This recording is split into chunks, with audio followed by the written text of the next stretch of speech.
Hello everyone, we're from Group 5 and today we're going to give you an explanation about Chapter 9 on Performance Management and Appraisal. Before that, I would like to introduce myself and my fellow teammates. My name is Deandra Tadea and the other presenters are Nima De Pratnya, Nadia Nur, Kirana Saraswati, and Nadira Fasha. Okay, so there are 6 subtopics that we're going to discuss today. The first one is basics of performance appraisal, techniques for appraising performance, dealing with rated error appraisal problems, managing the appraisal problems, employee engagement guide for managers, and lastly, we're going to discuss about performance management. Okay, so first, of course, we have to know the basics of performance appraisal. What is performance appraisal? So performance appraisal is evaluating employees' performance based on standards that applies. And to do that, you have to get through 3 steps of process. The first one is you have to set the work standards, and then you assess the employees' performance based on those standards. And lastly, you can then provide feedbacks to those employees. Okay, so why is appraising performance needed? The first one is that it can be based of pay, promotion, and retention. So for example, if your employee's performance is higher than your standards, you can then offer them like pay raise or even promotion. The second one is that uh, by doing performance appraisal, you can then assess the performance management process, whether it has been effective or not. The third one is if your employees' performance is still below your standards, then you can develop corrective plan or training needed and reinforce the strengths. And lastly, by doing performance appraisal, you can review your employees' career plan based on their strengths and weakness. Okay, so the first step of performance appraisal is to set what your standards are. And to do that, there are 3 bases that you can use. The first one is job dimension or trait, which is where you assess, like for example, their communication skill or their teamwork skills.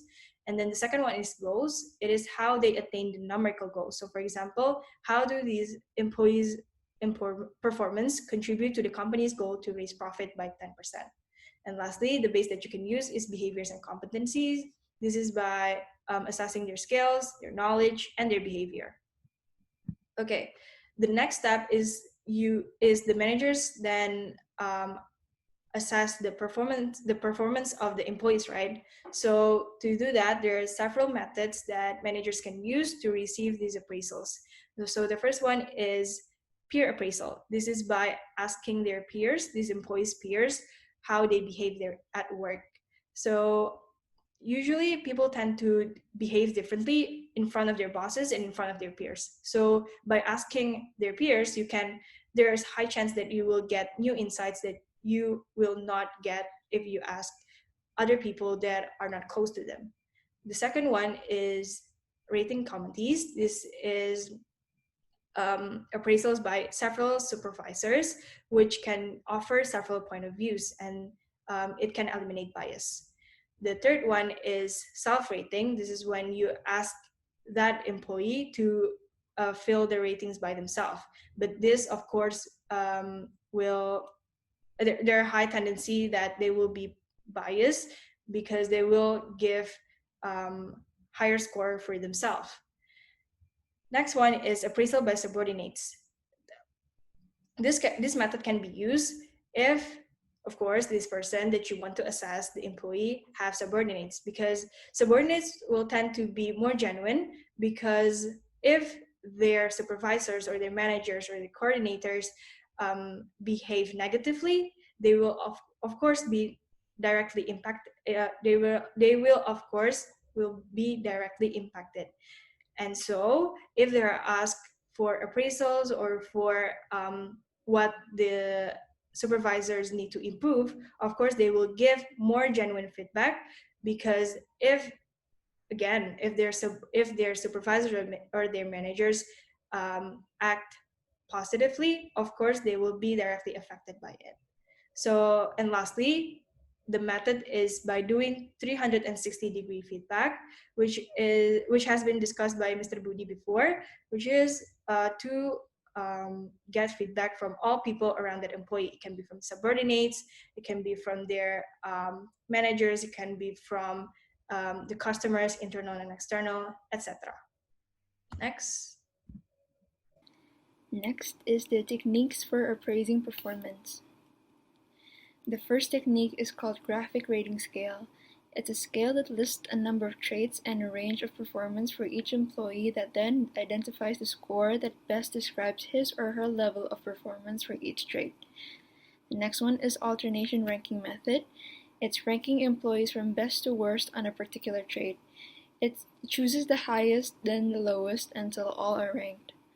Third one is paired comparison method. It's ranking employees by making a chart of all possible pairs of the employees for each trait and indicating which is the better employee of the pair.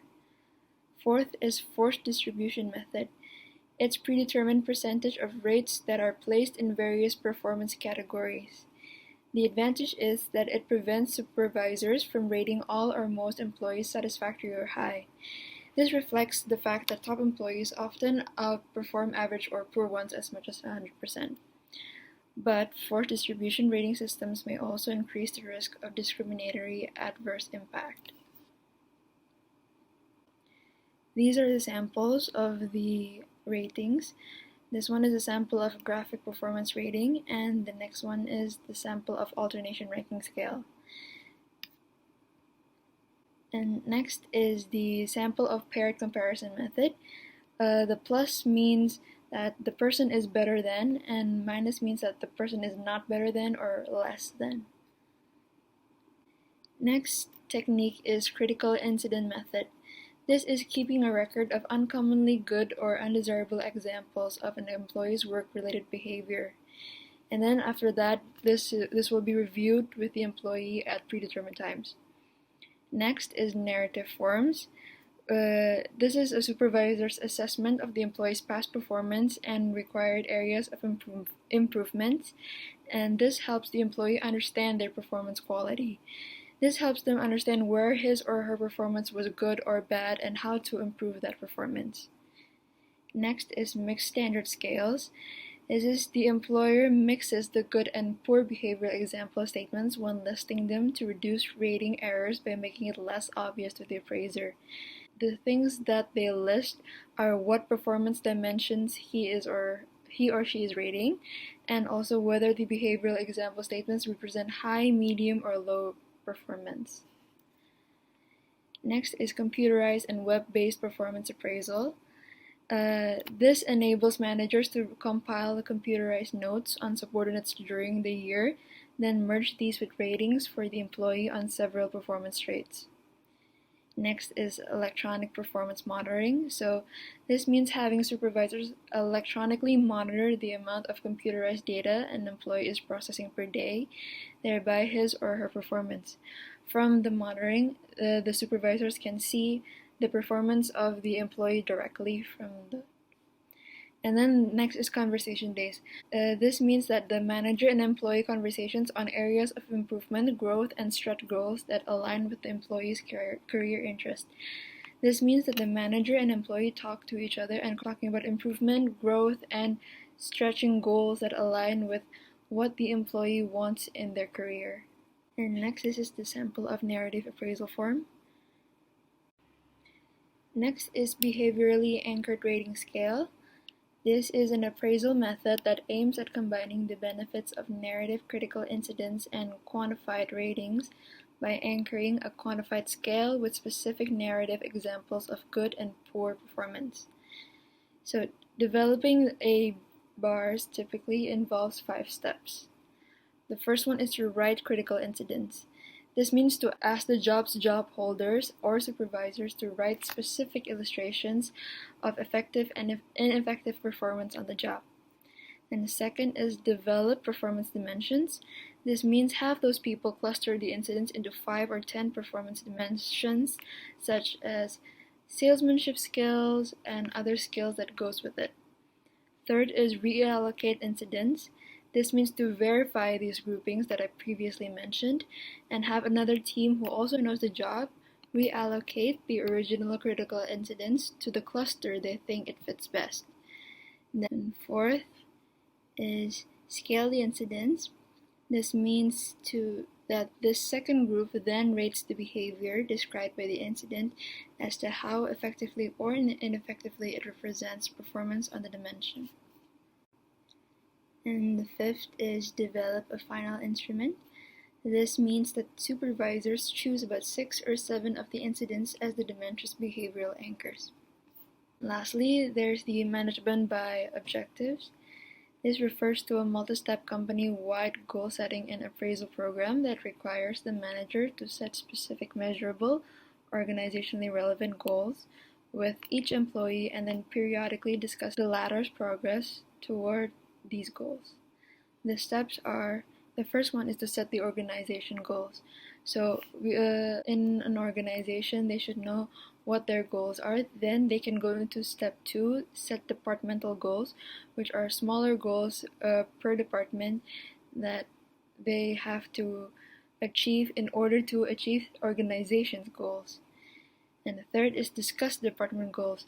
So the goals should be discussed within the department, like from the supervisors and then to the employees and everyone, so everyone has to be aware about the goals. Fourth, define expected result or set individual goals. This means that the organization or the department has to define what results do they expect will be the outcome out of the goals and out of the discussion. And this means to set individual goals so that the individuals that take part in achieving the goals does everything according to plan. So by setting individual goals, they can work towards the department goals and then they can define expected results because they can analyze from the individual. And fifth, conduct performance reviews. So after the results come out, whether it's expected or it's not, there has to be performance reviews to evaluate each employee. And six is provide feedback. So after reviewing the performance, is we should give feedback towards the people who set and work towards the goal so that they know what to improve and what to do next. Hello, my name is Nadia Nur Arifa, and I will be explaining the third learning objective, which is about dealing with reader error appraisal problems. So ideally, all employers would use performance appraisal systems that have clear goals, that are fair, that provide swift feedback, and are useful in terms of coaching, but rarely this case is actually true. And we have what is called the potential rating problems, which are problems that could occur within appraisals. So the first one is unclear standards. In unclear standards, it refers to rating scales that seem objective. This means that the ratings use words like quantity or quality of work, creativity, integrity. And the problem with this is that different managers or different supervisors could understand or define them differently. And as a result, the appraisal of an employee could differ between managers or supervisors. And the solution to this problem is to include more descriptive phrases so they can better understand what are the what each category means, or what each quality means.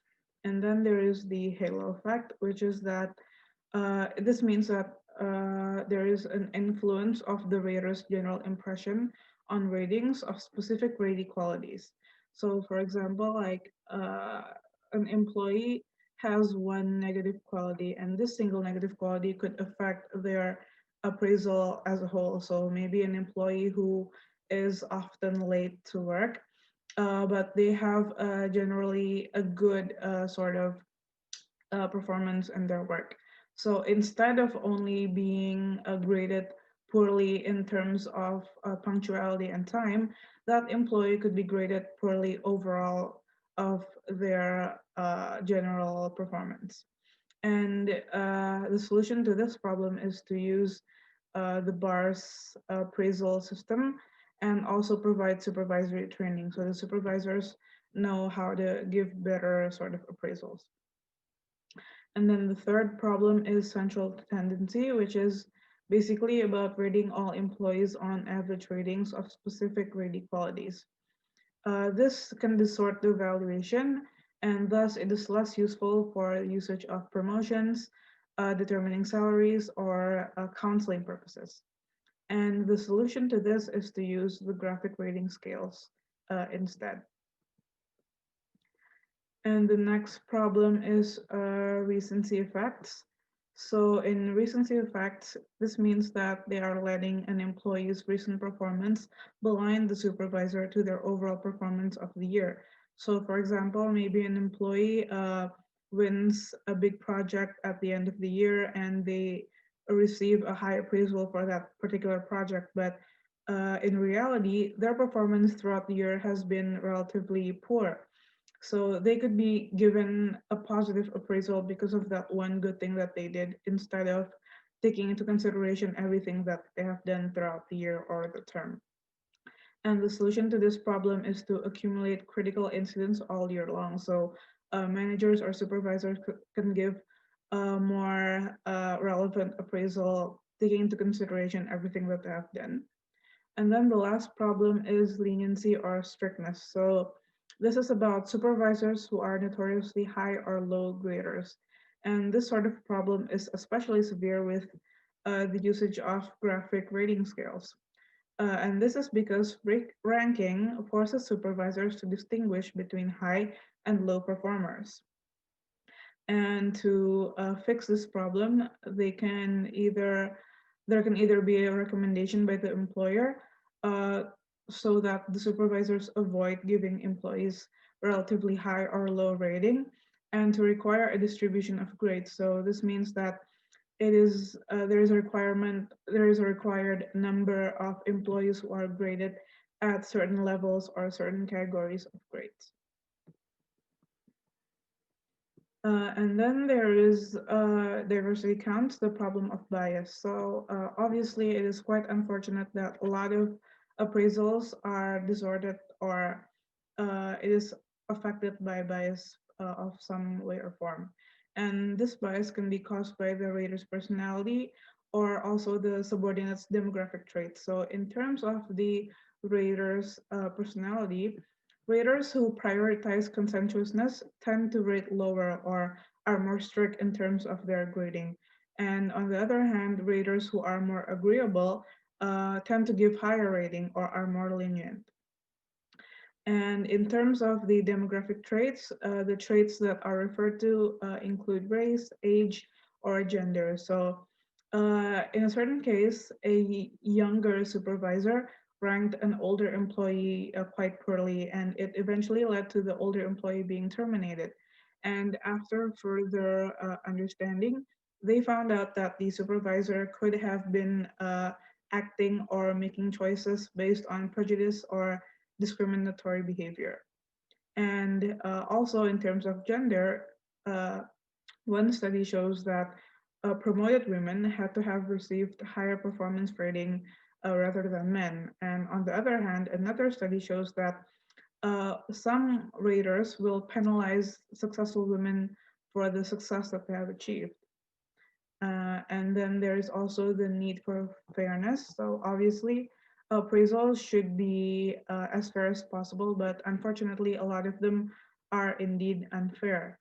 And some managers ignore accuracy and use appraisals for political purposes. So, for example, if there is an employee that they do not get along with or they do not have the same sort of political views or beliefs, they would use appraisals in order to maybe get rid of them, maybe encourage them to resign or leave their work. And because of this, standards should be clear and understandable. So, as a result, the appraisal can be more rounded and objective. And because of that, supervisors should understand how to build trust through open relationships, how to engage in continuous performance conversations, and how to diagnose and productively address performance issues. In terms of this, the employer should evaluate and reward supervisors partly based on the effectiveness of their managing performance. And here you can see the various rating tools that have been mentioned. And obviously, each and every tool have their own advantages and disadvantages. So, for example, in graphic rating scales, it is simple to use and provide a quantitative rating for each employee. But unfortunately, the standards within this tool can be unclear. And as I've mentioned before, that is one of the problems of potential rating problems. And then another example is the bar stool. So the bar stool provide behavioral anchors which are very accurate, but they can be quite difficult to develop.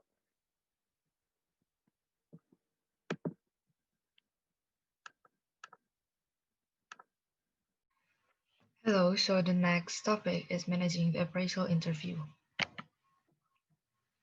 Appraisal interview is where the manager and the subordinate review the appraisal and make plans to remedy deficiencies and reinforce strengths. Supervisors face four types of appraisal situations.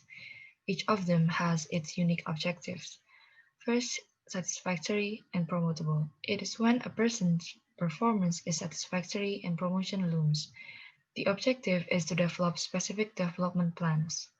The next is satisfactory but not promotable. It is for employees whose performance is satisfactory but for whom promotion is not possible. The objective of this is to maintain satisfactory performance by finding incentives like extra time off, a small bonus, or recognition. The next is unsatisfactory but correctable. The objective of this is to lay out an action or development plan for correcting the unsatisfactory performance. And the last is unsatisfactory and uncorrectable, and this may result in dismissal. Next is how to conduct the appraisal interview. There are actually three steps. First is preparation. It is when the managers understand the problem and employee. And the manager also reviews productivity data and observes the workflow. The next step is planning the solution. This requires reaching agreement on the problem and laying out a change plan in the form of steps to take, measures of success, and date to complete. The last one is actual coaching. And there are several tips in conducting the appraisal interview. First is review the person's job description and then compare performance to the standards and review any previous appraisals. Next one is giving the employee at least a week's notice to review his or her work. And the last is conduct interview privately with no interruptions. And these are several useful guidelines in conducting the appraisal interview. First, talk in terms of objective work data, for example, absences, tardiness, and productivity. Second, don't get too personal. Compare the person's performance to a standard, not other people. Third, encourage the person to talk by asking open-ended questions. And the last is get agreement. Make sure the person leaves agreeing with the appraisal and the action plan to improve the next performance.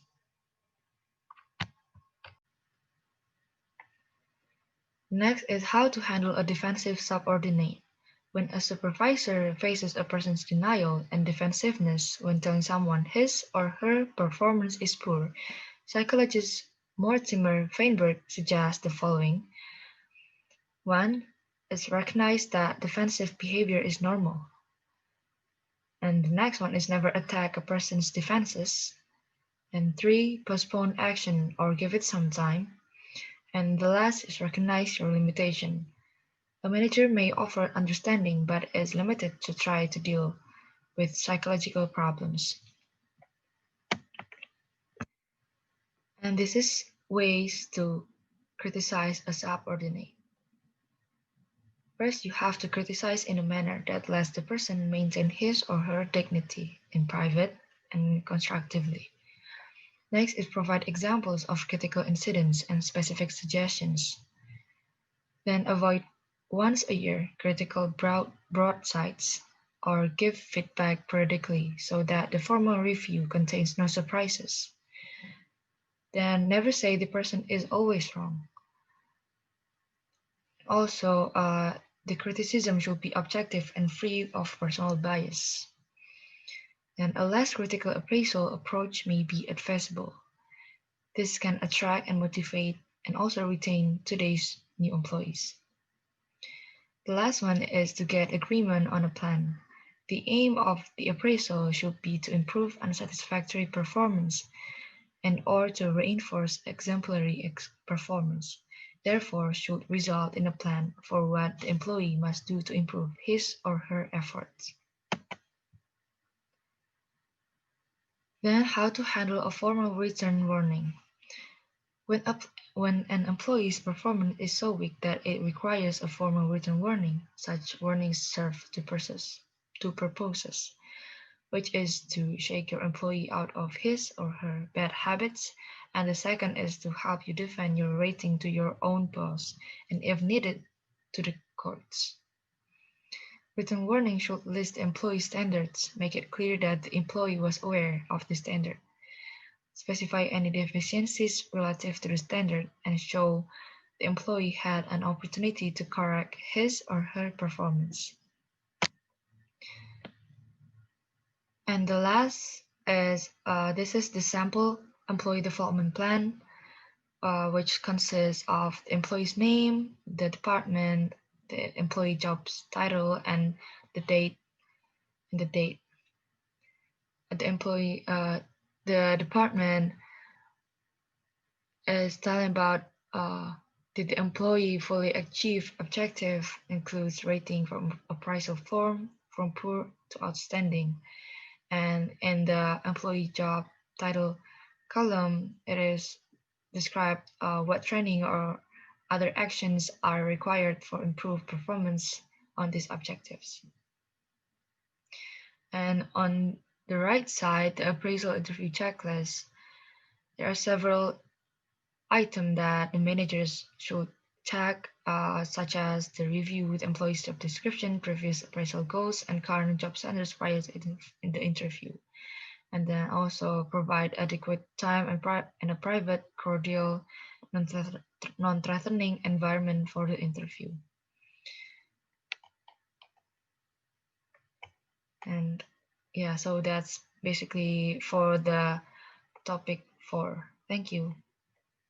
Hello everyone, so my name is Nadira Fasha Zara and now I'm going to present about the employee engagement guide for managers. So first thing first, what is employee engagement? Basically, employee engagement is more than just knowing whether someone likes their job or not. Measuring employee engagement lets you know how committed they are to the business and its success. It tells you how motivated they are and how emotionally invested they are in the work they are doing. For an employee to be engaged, they are motivated to work hard towards a common goal that is in line with the company's vision. They will be committed to the values their organization represents. Engaged employees will have a clear view and understanding of the objectives of the work they are doing. So, what do employees need to feel engaged?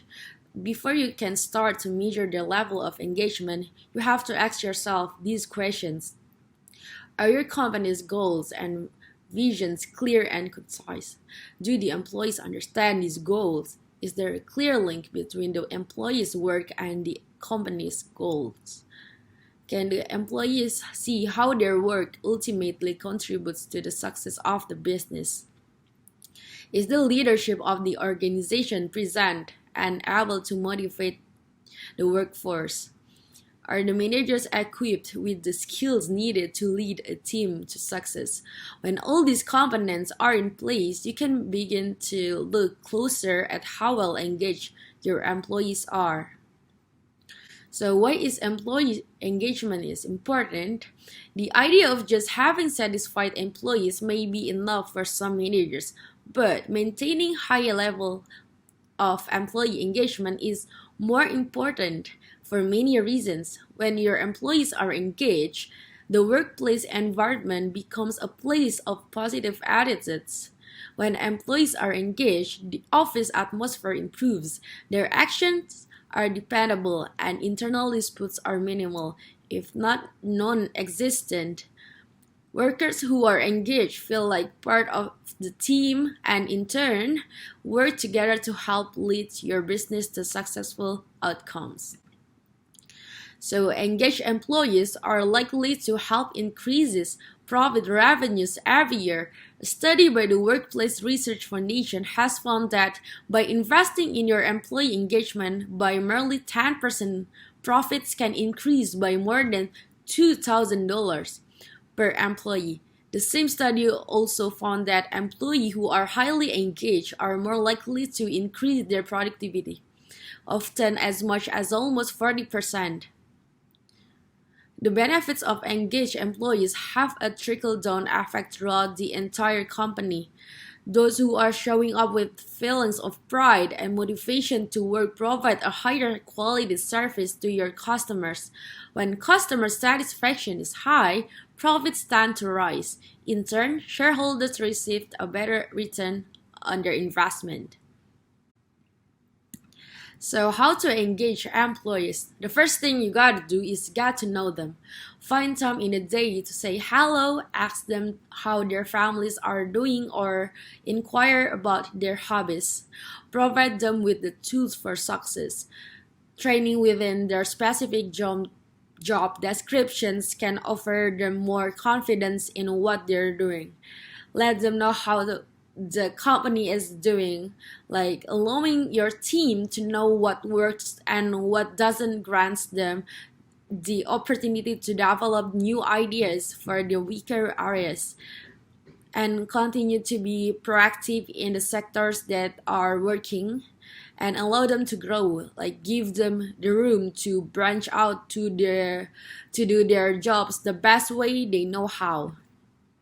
Support them and the authority you've granted.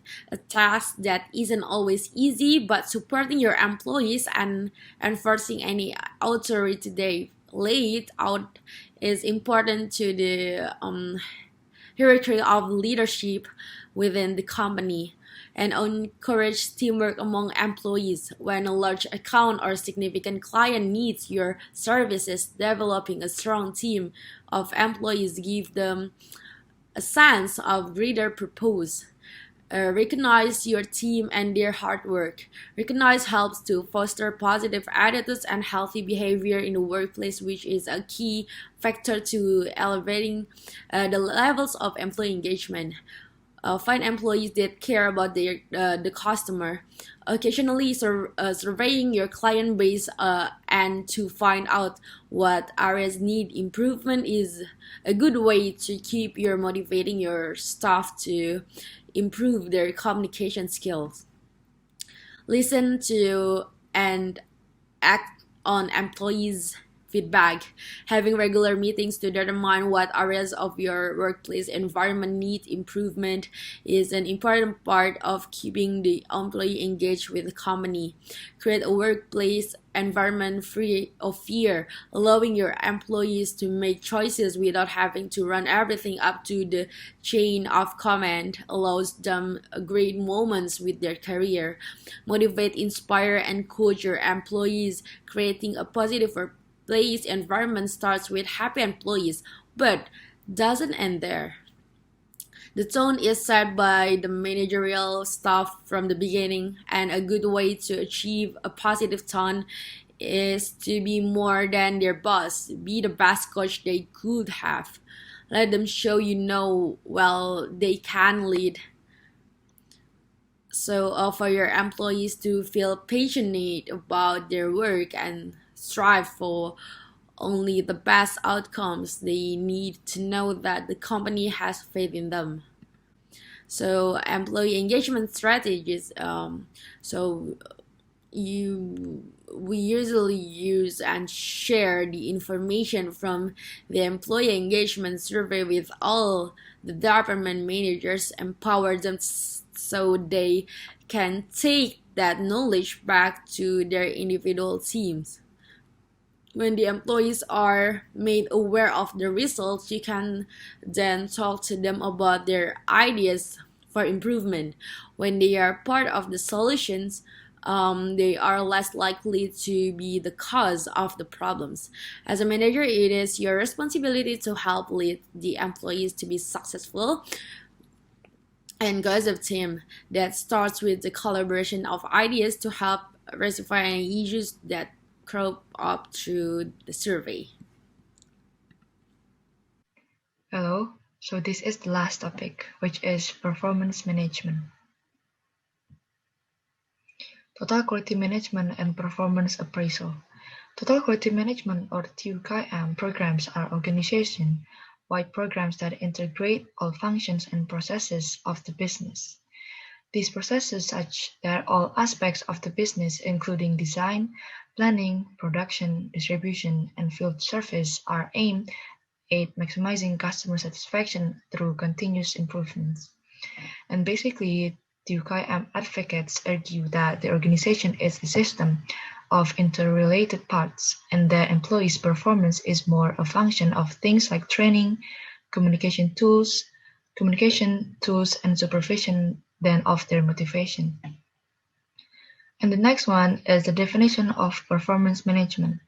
It is the continuous process of identifying, measuring, and developing the performance of individuals and teams and aligning their performance with the organization's goals. Next, this is the 6 basic elements of performance management. The first one is direction sharing. This means communicating the company's higher level goals to the employees. The next one is goal alignment. This means having a method that enables managers and employees to see the link between the employees' goals and those of their department and company. And in other words, is a process in which the goals of employees support the goals of the organization. The next element is ongoing performance monitoring. It is a two-way process between the manager and the employee. This is designed to monitor progress, identify performance barriers, and share necessary information. The next is ongoing feedback. This means having an open door policy to dialogue between managers and employees with regards to employee goals, successes, and areas for improvement. The next element is coaching and development support. This should be part of the feedback process. And the last element is recognition and rewards. This should provide incentives to keep employees' goal-directed performance on track.